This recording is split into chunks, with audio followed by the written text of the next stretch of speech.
guys, I'm Candy and welcome back to Candy's Locker Room. Well, Cowboys Nation, it's been a while since I recorded and since the Cowboys have made it to the Super Bowl, let alone through the playoffs.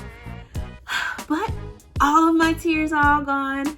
I'm all cried out, so to speak. I have a little bit left in me, but I'm ready to talk about it. Are y'all ready to talk about it? Let's grab a big cup of hot tea and let's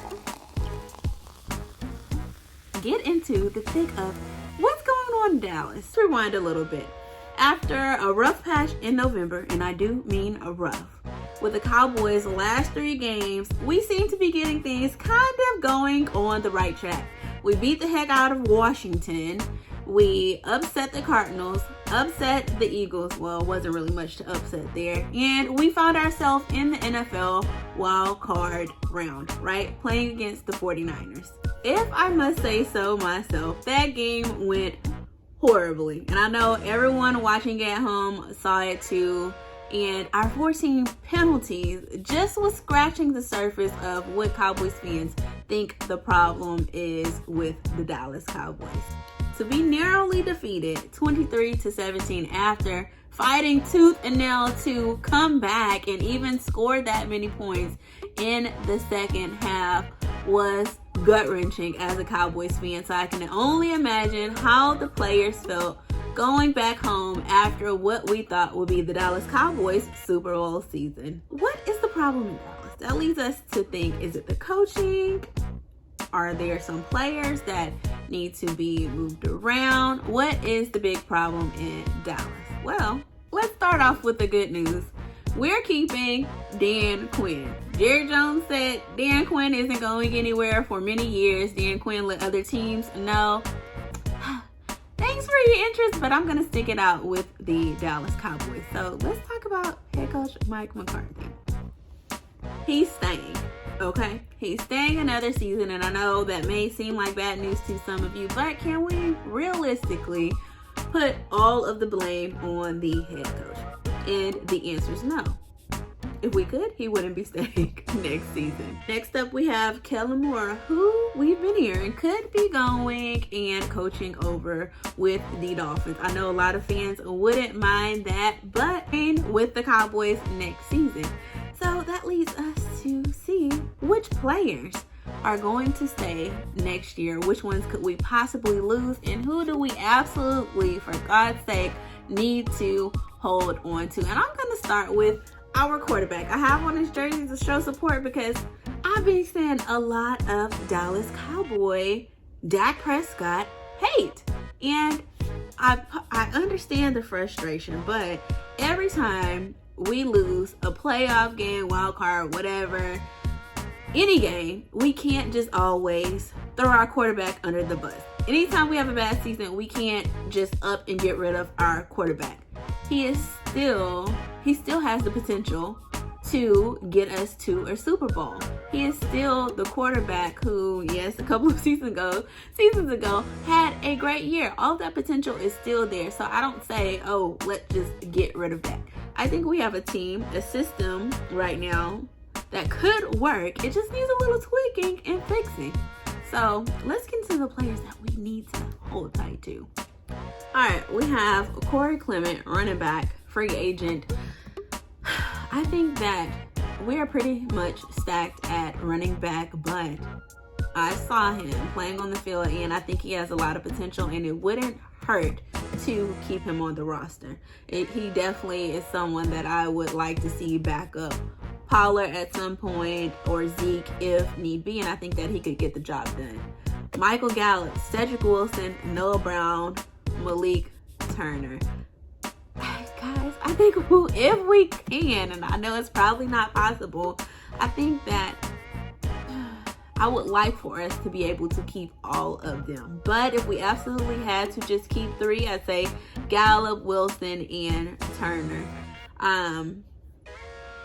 Next, Dalton, Schultz, and Jeremy Sprinkle, tight end. Hey, if we have to choose between the two, I want to keep Schultz. Schultz has proven himself this season. I mean, he was the go-to guy the past couple of games. I mean, and he was reliable. I always reference him like, who was that we had?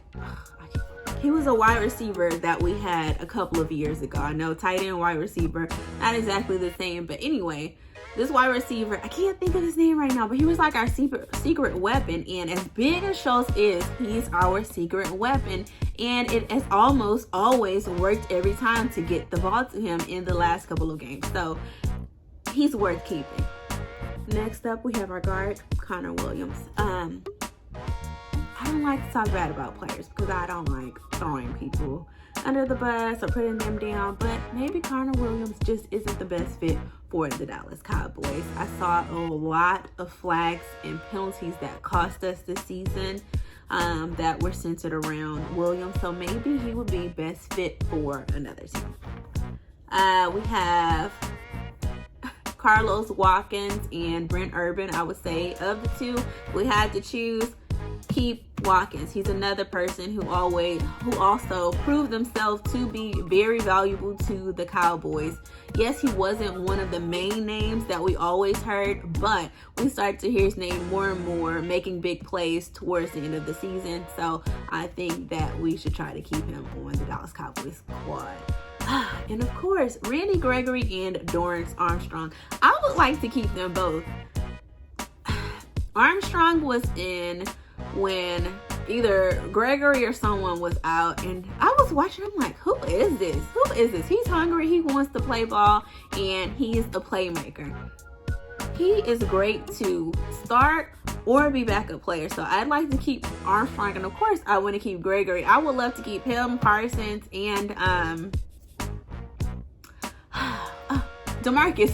Tank. Absolutely. So let's see. All right, linebacker, Neil, Van Der Esch, Gifford, Francis Bernard. I say Neil, keep Neil, Bernard. I don't know about Gifford and Van Der Esch. Van Der Esch, I really wanted him to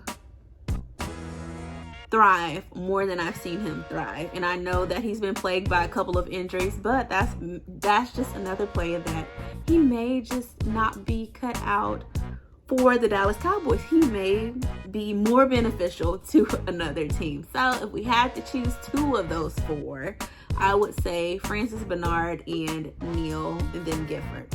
Last Van Der Esch, just because I think that he would be best fit on another team, if that were an option. And let's see, we already talked about, did we say Malik Hooker? No. I like to keep him, Kears, Kaiser. That's hard, but if we had to keep two, Kears and Hooker. Anger, yes, please. And that's who I'd like to keep if we have that option. I know everyone's like, we need to get rid of people, but we have solid backups for the first time in forever. And these aren't just backups where it's like, oh gosh, our third string is in, our fourth string is in. It's like, we're okay. And yes, I know our season didn't end how we wanted it to, but it wasn't because we had a sorry team or the guys weren't capable. They were completely capable. Our backups, our second string, our third string, we had strong suits in a lot of positions. Wide receiver, running back, linebacker, all of those positions, we're pretty much stacked. So I think the Cowboys just need to move the pieces around a little bit. And next year, and I always say this, but just next year, we'll have our shot. Thank you guys for tuning in to Candy's Locker Room. And unfortunately, I'm going to have to keep talking to you guys about other teams who are going to go to the Super Bowl. But of course, I'm going to keep talking about my Cowboys. Thank you for listening, and I will talk to you guys soon.